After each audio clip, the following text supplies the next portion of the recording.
इसी बीच में सर आपकी मीटिंग फील्ड कमांडर के साथ भी हुई, जो आरएएफ का फील्ड कमांडर था। इनफैक्ट वो शायद किसी के साथ भी मीटिंग करने के लिए तैयार ही नहीं था, किसी भी यूएन रैप के साथ, बट आपने मीटिंग करी और डिस्कशन भी किया उसके साथ। Actually it was other way around sir. जब पूरा जमीन पे कोशिश मैंने कर लिया था मार्टिन के साथ, तो मेरे को एक आखिरी तरीका ये था कि शायद एक मैं फील्ड कमांडर से मीटिंग कर सकूं, उसको समझा सकूं। जो बात मैं समझाना चाह रहा था कि हम अपने हथियार के साथ जाने के लिए तैयार हैं और बिल्कुल हथियार डालने का कोई भी उम्मीद वो ना रखें। तो मार्टिन को मैंने बोला हुआ था कि मैं फील्ड कमांडर से मिलना चाहता हूँ, क्योंकि हर बार मार्टिन मेरे को यही बोलता था कि फील्ड कमांडर से मेरे को ऑर्डर्स लेने पड़ते हैं। तो दिमाग में आया कि जिससे ऑर्डर लेता है एक बार उससे मिलके देख लेते हैं। तो one fine morning I get a message कि luckily field commander is here in Calhoun town, same town square जहां पे कि हमको हॉस्टेज बनाया था और वो आपसे मिलने के लिए तैयार है।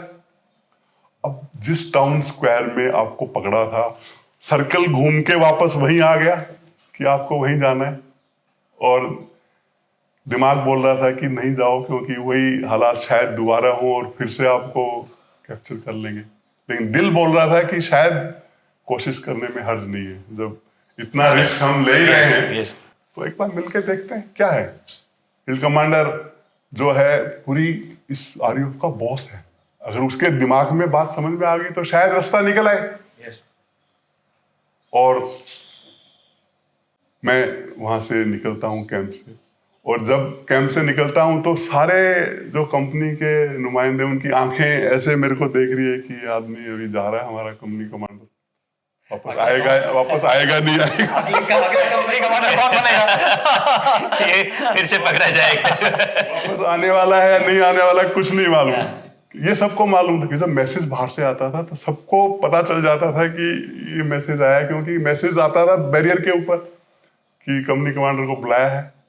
और कंपनी कमांडर को मेरा सीनियर रेशियो मेरे को बोला साहब मत जाओ, मेरी आत्मा कह रही मत जाओ।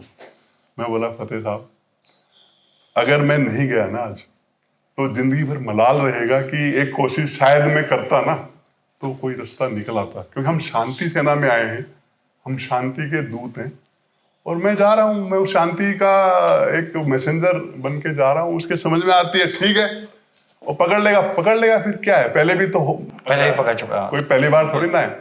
मैं जाऊंगा और मैं बाहर निकलता हूँ, और उनके वही टाउन स्क्वायर जहाँ पे जब फील्ड कमांडर आता है तो कितनी सिक्योरिटी और कितनी फोर्स लगी हुई है, कम से कम 100 मीटर से पहले ही उनकी फोर्स शुरू हो जाती है, और सब मेरे को देख रहे हैं कि मेजर साहब फील्ड कमांडर के सामने पेश हो रहे हैं। और टाउन हॉल में फील्ड कमांडर उनका बैठा हुआ है, और उसकी पूरे साथ में उसकी हायरार्की और जितने भी आरयूएफ के टॉप बॉसेस हैं सब बैठे हुए, और मैं जाके खड़ा हो जाता हूँ उसके सामने। वो मेरे को बैठने का भी नहीं बोलते, मैं खड़ा रहता हूँ, जैसे एक अदालत में आप आके खड़े हो जाते हो वैसे मैं खड़ा हूँ सामने। और वो मेरे को बोलता है जनरल ईसा बोलता है yes major, you wanted to meet me, tell me, because I am told you are holding Calhoun people in good respect and people respect you a lot, and this is the feedback I have received, that is how I have decided to meet you. I mean, that was one compliment which I think I today also, like when I remember, I get too emotional to hear that from their field commander, the highest man of RUF, to say that.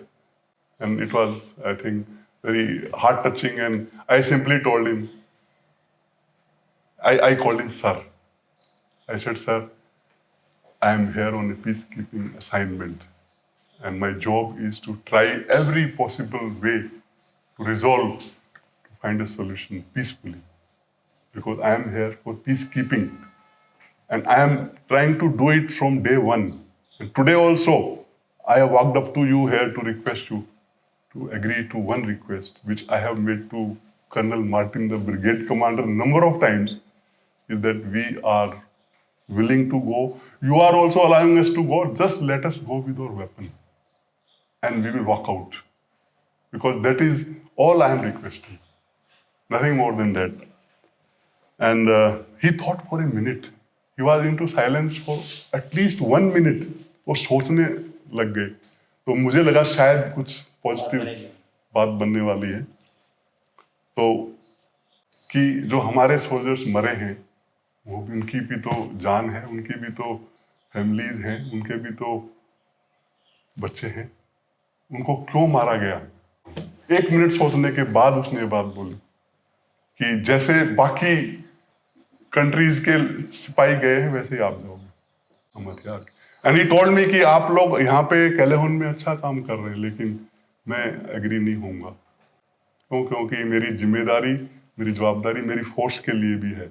उसके बाद आपको मालूम है, ये आखिरी रास्ता था. हमने खनका के देख लिया, समझ में आ गया कि अभी तो सिपाही, डिप्लोमेसी के ऊपर सिपाही को ही लड़ना पड़ेगा. क्यों? क्योंकि एक आखिरी रास्ता जो मेरे को उम्मीद थी, उम्मीद की किरण, वो भी बंद नजर आ गई. और मैंने उसको थैंक यू वेरी मच बोला.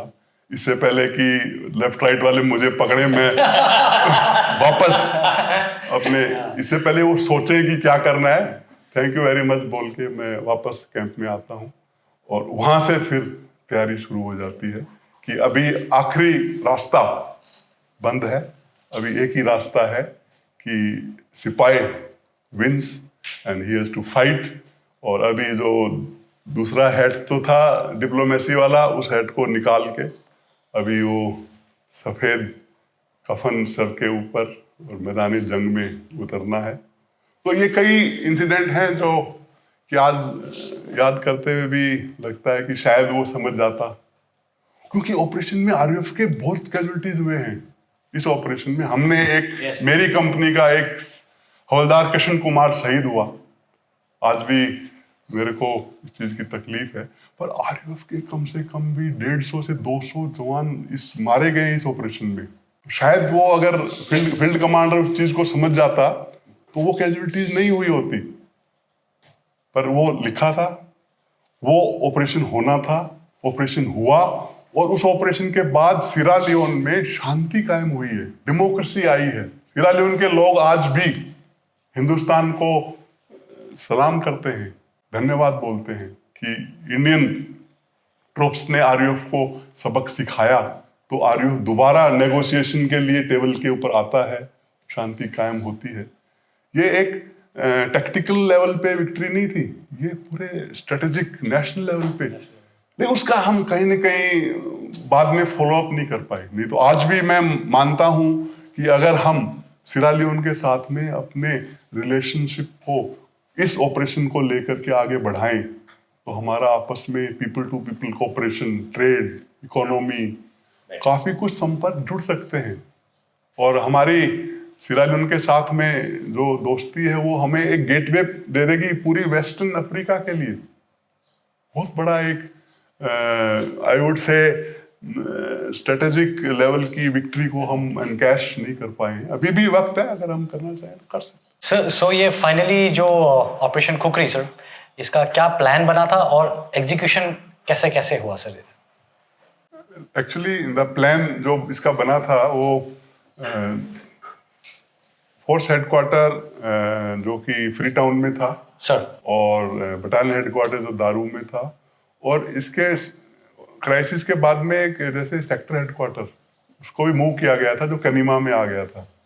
सर, यहाँ पे इसका प्लानिंग जो भी बना था वो हमारे को रेडियो सेट पे पास डिटेल करना बड़ा मुश्किल था, क्योंकि इसमें लीक होने के चांस. तो अभी भी मुझे याद है कि रेडियो सेट के ऊपर बहुत ही कोडेड लैंग्वेज में, शुद्ध हिंदी में जो है बातचीत होती थी कि आरयूएफ पकड़ नहीं ले रेडियो ट्रांसमिशन को कि क्या प्लान बन रहा है. और मेरे को नीड टू नो बेसिस में इतना ही बताया जा रहा था कि हेलीकॉप्टर्स, चिड़िया आएंगी इतने बजे, और चिड़िया में जितने भी हमारे ये जो मेहमान हैं इनको आप निकाल देना, माइलॉब्स. और उसके बाद में जो है आपने वहाँ से ब्रेकआउट या जो भी है ना घेरा तोड़ के निकलना है, और रास्ते में आपको नुमाइंदे मिलते जाएंगे, लेकिन कितने तादाद में कहाँ कौन नुमाइंदे मिलने वाले हैं इतने डिटेल्स मेरे को भी शेयर नहीं किए जा रहे थे, क्योंकि रेडियो ट्रांसमिशन पे बात हो रही थी। कितने दूर आपको अकेले जाना है बाहर निकल के, वो पता था सर आपको? वो मुझे मालूम था, कैलेहोन से ब्रेकआउट मैंने करना है, कि कैलेहोन का घेरा तोड़ के आपने निकलना है। ये मेरे लिए एक बहुत इंपॉर्टेंट ऑर्डर था। उसके बाद आपको नुमाइंदे, क्योंकि ये नहीं करते तो, और यही सबसे इंपॉर्टेंट कड़ी थी इस ऑपरेशन में, उस घेरे को तोड़ के निकलना। और जो मेरे दिमाग में थी कि भी सबसे पहले मैं जो, क्योंकि टाउन में मैं घूमता था तो मेरे को मालूम था कि रेडियो रूम कहाँ है आरयूएफ का, आरयूएफ का रेडियो रूम कहाँ है, आरयूएफ का क्वार्टर गार्ड कहाँ है जहाँ पे आरयूएफ के हथियार रखे जाते हैं। क्योंकि हमारे जैसे आर्मी में क्वार्टर गार्ड होता है, उनका भी क्वार्टर गार्ड था। तो ये दो टारगेट मेरे थे कि ये सेक्टर हेडक्वार्टर का या फोर्स हेडक्वार्टर का प्लान में शामिल नहीं थे, लेकिन मेरे प्लान में थे कि जब मैंने जाना है तो उससे पहले क्वार्टर गार्ड और रेडियो रूम आरयूएफ का टारगेट करना है। क्योंकि ये दोनों अगर मैंने टारगेट कर दिए तो न तो वो हथियार निकाल पाएंगे और न ही वो अपने रेडियो ट्रांसमिशन से मैसेज से कोऑर्डिनेट कर पाएंगे। और इसके अलावा जो तीसरी चीज थी मेरे पास, वो थी सरप्राइज, कि आरयूएफ को हवा नहीं होनी चाहिए कि कल ऑपरेशन होने वाला है। Surprise is the biggest factor in any operation, और इस ऑपरेशन में तो सरप्राइज बहुत जरूरी था, क्योंकि आरयूएफ को अगर हवा लग गई तो घेरा इतना मजबूत हो जाएगा कि आप मतलब घेरा तोड़ नहीं पाओगे। तो सबसे पहले मैंने, जैसे 15 जुलाई को सुबह 4 बजे ऑपरेशन होना है, 14 जुलाई को शाम में जैसे मैं जाता था वैसे ही मैं टाउन में गया हूँ और मार्टिन से मिला हूँ। और उस दिन मार्टिन लाइबेरिया से होके वापस आ रहा था, तो मार्टिन ने मेरे को बोला कि I am carrying a drink for you major, क्योंकि हमेशा मैं ही ओल्ड मॉन्क ले जाता था उसके लिए। तो उस दिन उसने बोला कि major I am carrying a drink for you, please take it. I said no, we will have a drink together. उस दिन हमने एक साथ में वहाँ 14 जुलाई को शाम में, अच्छा सर, वाओ, ड्रिंक लिया है पापा की माँ के घर में जा करके। Sir I told we'll go to पापा की माँ। उधर कैंप में तैयारी चल रहा है, उनको बड़े जूते पड़े होंगे बाहर। तो शाम को पार्टी करो तो पता नहीं है अगले दिन ये बोरी बिस्तर बांध के हमारी पार्टी करके चला गया। और ये सरप्राइज का सबसे बड़ा हिस्सा था कि उनको नहीं, होश में हवा में कुछ खबर नहीं होना चाहिए कि सुबह 4 बजे क्या होने वाला है। तो उस शाम में पापा की माँ, मार्टिन और मैंने we had a drink together, and to the extent अभी भी मेरे को याद है कि इतना इमोशनल मैं हो गया था कि जब वहां से निकलता हूं तो I hugged Martin and said, Martin I will miss you. उसको भी पता नहीं चला होगा कि ये तो किस बात में बोल रहे हैं। तो ये एक सरप्राइज का हिस्सा था। और उसके साथ साथ हमने जो भी तैयारी करना था वो लास्ट लाइट के बाद, तो शाम में वहां से आने के बाद वापस कैंप में आकर के फिर जो भी तैयारी, ताकि उनकी नजर के अंदर आप नजर नहीं आए कि आप क्या कर रहे हैं। तो लास्ट लाइट के बाद में वो तैयारी शुरू होता है। और जो एक घातक प्लाटून मैंने तैयार किया था इन 75 दिनों में, एक घातक प्लाटून को, घातक प्लाटून यूएन का हिस्सा नहीं होती है, पर हमारे सिलेक्टेड बॉयज को इकट्ठा करके हमने पिछले 75 दिन में लगातार ट्रेनिंग करके एक घातक प्लाटून तैयार किया था। और उस घातक प्लाटून को ये टास्क था कि आपने बर्बाद करना है रेडियो रूम और क्वार्टर गार्ड। वो भी कितने बजे, ठीक जो है हेलीकॉप्टर आने से 15 मिनट पहले सब कुछ सिंक्रोनाइज करके, हेलीकॉप्टर से पहले, हाँ, ताकि जैसे ही हेलीकॉप्टर आता है उसकी इंफॉर्मेशन जैसे उनको मालूम चलेगी, क्वार्टर गार्ड को वो भागेंगे हथियार लेने के लिए, तो वो उससे पहले आपका क्वार्टर गार्ड ही उड़ जाना चाहिए ताकि उनको हथियार नहीं मालूम, नहीं वो हासिल कर सके। Rocket launchers and radio room had to be blasted. जो घातक प्लाटून ने खुद जो एक्सप्लोजिव ले जा करके जो हमारे पास जो भी था उससे उड़ाया। और आपका ब्रेकआउट शुरू कितने बजे आप करते थे, कितने टाइम बाद में? ये जैसे सीक्वेंस में अगर मैं बोलूं, सबसे पहले रेडियो रूम और घातक 15 मिनट पहले जैसे हेलीकॉप्टर आते हैं, सर उसी हेलीकॉप्टर के अंदर जो है धीरज थापा जो लाइजन ऑफिसर होता है, you are the first man who met me and told me कि सर वो मैं एलो एक्सचेंज हूँ, मेरे पास कम्युनिकेशन है आपका वो मेरे कंपनी कमांडर से बात करने के लिए। पर जैसे ही हेलीकॉप्टर लैंड होते हैं वैसे ही फायरिंग शुरू हो जाता है, और वो फायरिंग दोनों तरफ से शुरू होता है। क्योंकि उसके बाद हमने निकलना है, और उसी के साथ में हेलीकॉप्टर के साथ में ही बारिश शुरू हो जाती है। जब बारिश शुरू हो जाती है तो रेडियो सेट पे फोर्स कमांडर से बात होती है, जो कहते हैं कि अभी ब्रेकआउट आप नहीं करना क्योंकि हेलीकॉप्टर्स आपको कवर नहीं कर सकते, हमारे जो अटैक है। इंडियन अटैक है। Bad weather. हालांकि फर्स्ट लाइट हो जाता है इस पूरे माहौल में, लेकिन हमारे अटैक हेलीकॉप्टर्स फ्लाई नहीं कर सकते हैं क्योंकि बारिश। और तब तक फायरिंग शुरू हो गई, हेलीकॉप्टर्स आके निकल चुके हैं। तो I had no option but to say sir I have to break out, क्योंकि अभी अगर हम ब्रेकआउट नहीं होंगे तो शायद हो भी नहीं पाएंगे। क्योंकि सरप्राइज जा चुका है और घेराबंदी बढ़ता जाएगा। आज मैं जब पीछे देखता हूं तो शायद वो डिसीजन की बिना हेलीकॉप्टर्स के, बिना सपोर्ट के ब्रेकआउट होना एक आई थिंक बहुत इंपॉर्टेंट डिसीजन था, वरना शायद हम वहां से ब्रेकआउट होना बहुत मुश्किल होता। एक बार सरप्राइज निकल जाता है फिर नहीं कर पाते। और लाइबेरिया भी नजदीक है, आरयूएफ भी मोबिलाइज करके उस घेरे को इतना मजबूत करता। मोमेंटम भी एक चीज होती है सर, जिसको आपने बिल्कुल इस्तेमाल किया sir, and that is very important. और इसके साथ एक चीज और मैं बोलता हूँ ना कि उस समय मेरे को आइडियाज पता नहीं कहाँ से आ रहे थे, और भगवान कसम जो आ रहे थे मैं कर रहा था। और जब मुश्किल हालात होते हैं तो रास्ता कौन दिखाता है? भगवान दिखाता है। मेरे को कहीं दिल में आई कि यार ब्रेकआउट में तो रोज बाहर निकल रहा हूँ, पर हमारे जो ब्रेकआउट में निकलने वाले हैं लड़के, वो तो पहली बार ही निकल रहे हैं ना सर। कहीं न कहीं ऐसा कुछ करें कि सबका मतलब हौसला आसमान पे होना चाहिए। तो सबसे पहले तो जो हमारा वार क्राई था, भारत माता की जय, उस इंटरनेशनल माहौल में उससे बढ़िया वार क्राई हो नहीं सकता था कि जोर से भारत माता की जय बोल करके। और एक छतरी मेरे पास थी काले रंग की, उस छतरी को खोल करके और मैं चल पड़ा। वो छतरी, वो अम्ब्रेला आज भी मेरे यूनिट में एक है ना मास्टरपीस बना करके मोटिवेशन हॉल में रखा हुआ है आज भी। और वही अम्ब्रेला जो होता है एक मतलब मैसेज सबके लिए कि 7 फुट लंबा सिपाही है, ऊपर से 4 फुट छतरी है, वो लेके चल पड़ा है। मतलब वो माहौल ऐसा बना कि उसके बाद जो धावा और जो अटैक हुआ वो हिला देने वाला है। तो कई बार इस तरीके के जो दिमाग में आइडियाज आते हैं, और वो कैलेहोन का घेरा तोड़ना सबसे पहला स्टेप था।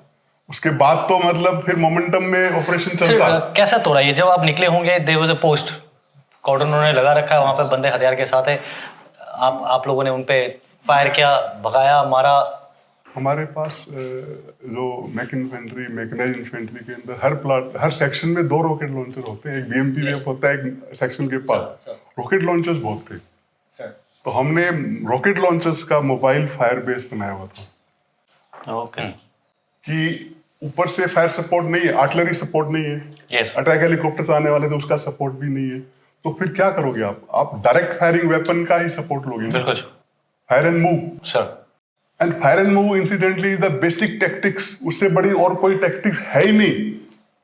जैसे हमने ब्रेकआउट किया है, रॉकेट लॉन्चर्स की वेव बोलो तो कम से कम भी 9-10 रॉकेट लॉन्चर एक साथ सर आगे चलते हैं, फायर करते हैं, 200 मीटर आगे जाते हैं, डिप्लॉय होते हैं, फायर करते हैं।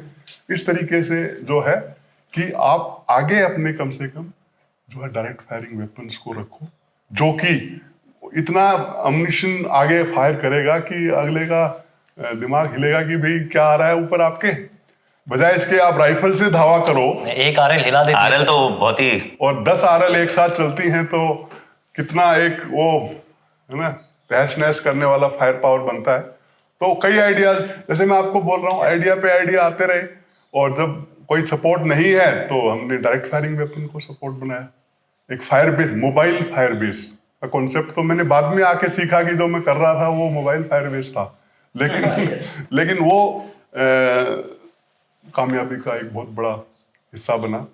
कितनी दूर तक आप ऐसे गए sir, and what kind of resistance did you face? कितना रेजिस्टेंस है? मेन जो टाउन है, जैसे स्क्वायर पे मैंने बोला, जो चारों रास्ते आकर के टाउन स्क्वायर पे मिलते थे, हमको उसके बीच से निकलना। हम जंगल के रास्ते निकल जाते तो बड़े आसानी से निकल जाते, वहां पे गाड़ियां थी ना।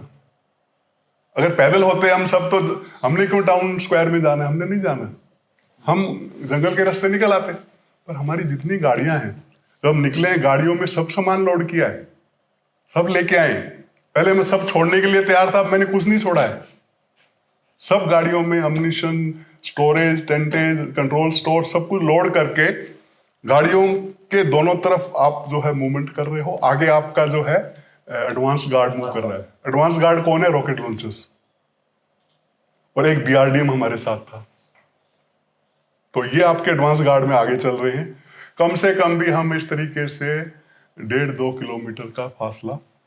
एंड जब हम टाउन स्क्वायर में आ गए ना, एक हवलदार सतनाम सिंह हमारा घातक का जो सेक्शन कमांडर था, उसके पास रॉकेट लॉन्चर, और मैं उसको डायरेक्शन दे रहा हूं, किसका? क्वार्टर गार्ड का, उधर फायर कर उसके पीछे से, पीछे खड़े होकर के। तो मैंने बोला फायर, तो अगर वो ट्रिगर दबा दे ना तो मेजर पुनिया तो मतलब खत्म। क्यों? क्योंकि रॉकेट लॉन्चर का बैक ब्लास्ट कितना होता है, हम तो भूल गए थे यार उस पूरे राइट जद्दोजहद में कितना कुछ था आपके। उसने, हवलदार सतनाम ने मेरे को जोर से जो आवाज मारी में, साहब जी पीछे से हटो। मतलब आप डायरेक्शन दे रहे हो मेरे को, ठीक है, बट मैं फायर कैसे करूं? पीछे से हट जाओ।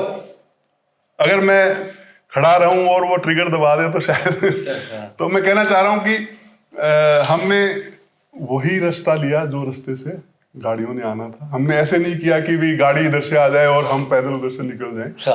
तो हम ये जो मोबाइल फायर बेस बना करके रॉकेट लॉन्चर्स की टाउन स्क्वायर तक आकर के कैप्चर किया है। कितनी बड़ी कॉलम थी सर? कितने लोग थे? कितनी गाड़ियां थी? करीब 233 दोनों कंपनी के मिला करके। Sir that's huge. And come से कम भी 12-15 गाड़ियां, और लकीली 2 बीआरडीएम, एक आगे बीआरडीएम, एक पीछे बीआरडीएम। तो काफी बड़ी तादाद थी। और इस सब लड़ाई के बीच में कहीं न कहीं दिल में एक तकलीफ ये थी कि भाई जब मैं बोल रहा था कि कोई फायरिंग नहीं होगी कैलेहोन में, कोई कैजुअल्टी नहीं होगी, वो सब चीजें रिकॉर्ड प्लेयर की तरह भी घूम रही थी कि यार तूने जो है वही कर रहा है आखिरी में जो शायद नहीं करना चाहता था।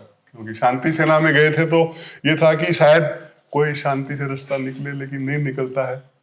आपको एक सिपाही की ड्यूटी करना, और उस सिपाही की ड्यूटी में आपकी सबसे पहली ड्यूटी है आपके सिपाहियों का सेफ्टी। तो आज भी जब सोचता हूँ तकलीफ थोड़ा तो होता है कि यार ये नहीं किया होता शायद कितने लोग कैजुअल्टी हुए होंगे, including local people, not only RUF, civilians लोग भी थे। मुझे नहीं मालूम पापा गीमा उसमें कैजुअल्टी हुआ या जिंदा है, मुझे नहीं मालूम मार्टिन कैजुअल्टी हुआ या जिंदा है, तो सिस्टर कैजुअल्टी हुई या जिंदा है। तो ये सब याद करके कभी कभी भावुक होता हूँ, लेकिन जब भावुक होता हूँ तो फिर अपनी ड्यूटी को याद करता हूँ कि सबसे पहले मेरी ड्यूटी थी सिपाहियों को निकाल के लाना, सेफली लाना, इज्जत से लाना।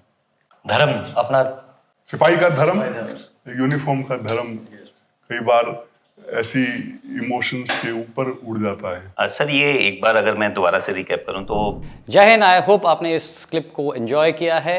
अगर आप ये फुल पॉडकास्ट देखना चाहते हैं तो उसका लिंक डिस्क्रिप्शन में दिया गया है, और इसी प्रकार के हमारे गैलेंट रियल लाइफ हीरोज़ के अगर पॉडकास्ट आप देखना चाहते हैं तो आप हमारे main channel monks and warriors by colonel Kaushal Kashyap check out कर सकते हैं। जय हिंद।